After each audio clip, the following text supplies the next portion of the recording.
Over the last 1 month, we've had a series of chaotic events in Nigeria, and this gives cause for concern and alarm. What are those events? Well, first of all, about a month ago, you had a situation whereby herdsmen and ISWAP warriors, as some would call them, went into a church in Owo and killed no less than 50 people. Next event, about a week later, that's 3 weeks ago, you had a situation where ISWAP warriors, bandits they call them in some parts, attacked and killed no less than 90 people in Zamfara state. Next event, not too long after that, approximately 1 week or so ago, or just over a week ago in Niger state, ISWAP warriors attacked a community in Niger state and killed no less than 45 people, 30 of them soldiers. And finally, just a few days ago, ISWAP warriors attacked Kuje prison and bombed their way in, freeing no less than 600 people, 300 of whom were recovered later and found. And of the 300, according to the Ministry of Defense, over 60 of them were Boko Haram fighters. As a matter of fact, every single Boko Haram fighter in that facility was freed and has not been found ever since. I know that facility very well. It was built by the British. I was locked up there for some time, and it really is quite an extraordinary place. It's actually hidden. They targeted that facility and freed their fellow terrorists. Now, the most disturbing thing about this is that there's clearly an orchestration behind the whole thing. 1 month, all these events, and countless others long before then. The interesting thing is that when it came to the Kuje prison attack, the DSS informed the military about precisely what was going to happen and told the military where those boys were, and nothing was done about it. The military ignored these warnings. Where those boys were hiding, they were left alone, they were not rooted out, and they carried out their operation with immense precision. Worst of all is the fact that the soldiers that were actually posted in that area were withdrawn 24 hours before this event took place. And these boys operated for no less than 3 hours, bombing, killing, maiming, and pulling down walls and freeing their colleagues. Again, there's an orchestration going on. It gets worse. About 3 months or so ago, we had the attack on the train to Kaduna. Again, I can authoritatively tell you that the DSS informed the Nigerian military that this was going to happen and asked them to deploy to man those areas and flush out those boys from the forest. Again, the military said no.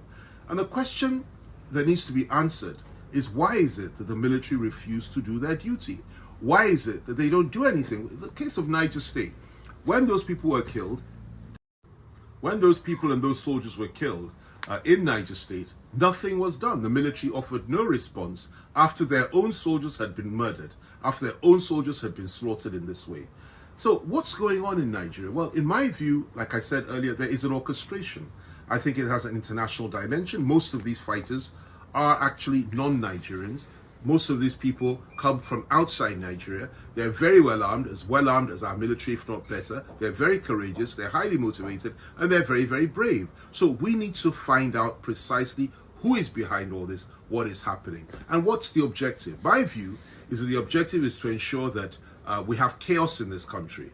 Chaos, then comes the order. Out of chaos comes order. That's their motto. And what they're trying to do is destabilize the country, terminate the democracy, ensure there's a military coup, and the installation of an interim national government. Is this acceptable? Of course it's not. Nobody wants that. But some deluded individuals clearly are up to no good. And I think that given the fact that the NIA, that's the Nigerian International Security Agency, that takes care of external intelligence, the DSS, which takes care of internal intelligence, and even the Nigerian police have really done as best as they can. They've done an excellent job, as a matter of fact, in the circumstances. The only security agency that does not seem to be functioning properly is the military. And it's not just the military, it's the military high command. The junior officers, the boys in the field, are dying like flies. They're killing them, and they're giving their lives, sacrificing their lives for Nigeria. But the military high command, in my view, has failed. And I use this opportunity to call on not just the Chief of Army Staff, but all the service chiefs to resign and bury their heads in shame. And I call on the President to change them and bring in new people that can fight this menace and that can restore sanity to our country. There's also another dimension to this. Apart from the fact that they want chaos, They want to justify what it is that they want to do, and they want carnage so that people will say, well, fine, something needs to change and the government needs to go. Destabilize the government. Apart from that, there's also another objective, to ensure that the 2023 elections do not hold.